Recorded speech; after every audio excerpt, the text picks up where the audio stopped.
আসসালামু আলাইকুম এভরিওয়ান, কিতা খবর? আপনারা সকল আছেন বালা?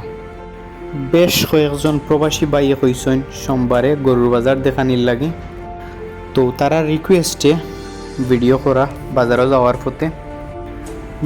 যাওয়ার পথে ও যে একটা রাস্তা দেখরা তবলপুর গ্রাম থাকি সোজা হইয়া গেছে বাজারও খাসা রাস্তা। তো রাস্তাটার এমন অবস্থা হইছে দেখুকা জমিনের লগে লাগে যেমন মিশিয়া হইতাছে।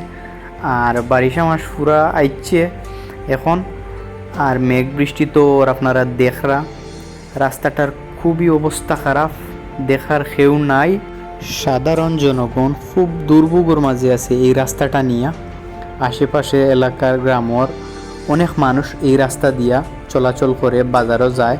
আপনারা জানেন মুফতি বাজার একটা ঐতিহ্যবাহী পুরানো একটা বাজার, আর বাজারও যাইতে ও রাস্তাটা দিয়া যাইতে হয়। রাস্তাটার খুবই বেহাল দশা।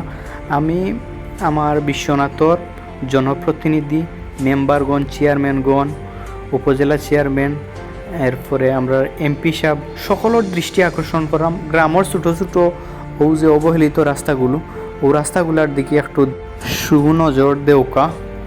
আর এই রাস্তাটা বেশ কিছুদিন আগেও আমি তুলিয়া ধরার চেষ্টা করছি, আবারও তুলিয়া ধরার চেষ্টা করলাম।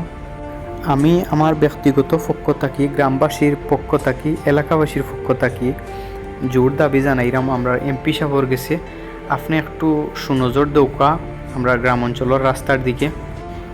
এরপরে আইলাম বৃহত্তর মুফতি বাজার। বাজারও ঢুকার পরে দেখলাম আস্তা বাজার মানুষে ভরা, আর অনেকগুলা গরু উঠিছে, ছোটো বড় মাঝারি। আর আজকে বাজারও কিন্তু হাজার হাজার মানুষের উপস্থিতি আছিল। তো সকলে আজকে বৃহত্তর মুফতি বাজারের গরুর হাটর কয়েকটা ক্লিপ আছে, দেখতে থাকুকা। আসসালামু আলাইকুম।